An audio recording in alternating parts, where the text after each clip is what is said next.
Hello friends, back to Bhavani lifestyle. ரொம்ப நாளாக வச்சுருக்க தொழிலை பார்த்து நம்ம தொழிலையே மறந்துட்டோம். கடையை அடிக்கடி போட்டுட்டு இவர் ஊருக்கு போயிடுறாரு, நான் உடம்பு சரியாக படுத்துறேன். அதனால் இன்னைக்கு நம்ம ஃபைனலில் நம்ம தொழிலை பற்றி கொஞ்சம் பேசலாம் வாங்க. மங்களகரமாக சாமியெல்லாம் கும்பிட்டு பத்தியெல்லாம் பொருத்தி சாமி ஆசீர்வாதம்லாம் வாங்கியாச்சு. இப்போ நம்ம கருப்பு அழகான குட்டி ஃபேனுக்கு ஒரு ப்ளூ கலர் காத்தாடி மாட்டிடலாம். இந்த காத்தாடி ஓடிக்கிட்டே இருக்கும்போது கலண்டு விழுந்து 2 துண்டு ஆகிட்டு, அதனால் அவங்க பிளாஸ்டிக்கில் கேட்டிருந்தாங்க. ப்ளூ கலரில் கிடச்சாச்சு. இதில் பிளாக்கு கிடைக்கிறதான் கிடைக்கும், ரேராக தான் கிடைக்கும். கிடச்சதை வந்துட்டு மாட்டியாச்சு. ஒரு மனுஷனுக்கு எப்படி உசுறு முக்கியமோ அது மாதிரி தொழில் முக்கியம்.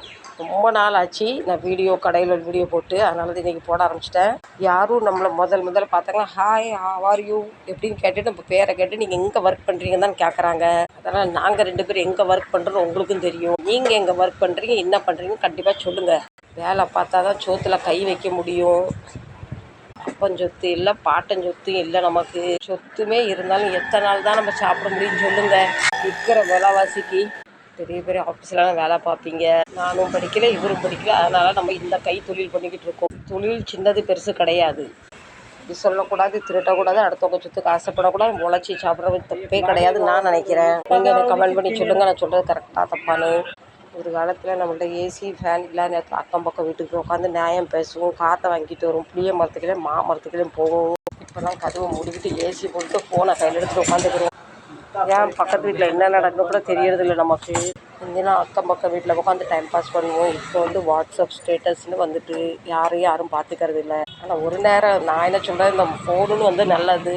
அதனால தான் நானும் இன்றைக்கி ஒரு சோஷியல் மீடியாவில் இறங்கி குதித்து உங்கள்கிட்ட பேசிக்கிட்டு இருக்கேன். இதுக்கு ஒரு நன்றி சொல்லியே ஆகணும்.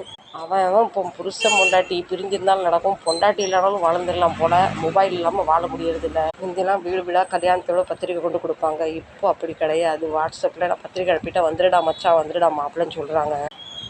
அவர் சொல்கிறாரு என்னால் வர முடியாதுடா தம்பி, நான் ஒரு வேலையாக இருக்கேன் அப்படின்னு சொல்கிறாரு. வரலன்னா கூகுள் பே அனுப்பியிருக்கேன், அதில் பணம் கூடாது போயிடுதுன்னு வருத்தப்பட வேண்டாம், அதில் அனுப்பிடுன்னு சொல்கிறாங்க. ஃபோன் ரொம்ப நல்லது நான் நினைக்கிறேன். நீங்கள் என்ன நினைக்கிறீங்க கண்டிப்பாக சொல்லுங்கள். இது रोड खत्म होता उधर से இந்த பதிவு பிடிச்சிருந்தா கண்டிப்பாக ஆதரவு தாங்க. பிடிச்சாலும் பிடிக்கட்டாலும் ஆதரவு தாங்க.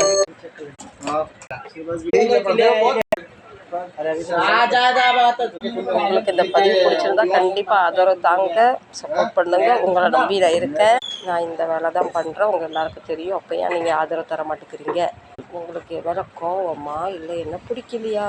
அதே அவரு கண்டிப்பாக சொல்லுங்களேன். நீங்கள் கேட்டதுக்கு பதிலே இல்லை. ஏதாவது சொல்லுங்க. போகிற போக்கில் சப்ஸ்கிரைபும் லைக்கும் பண்ணிட்டு போங்க.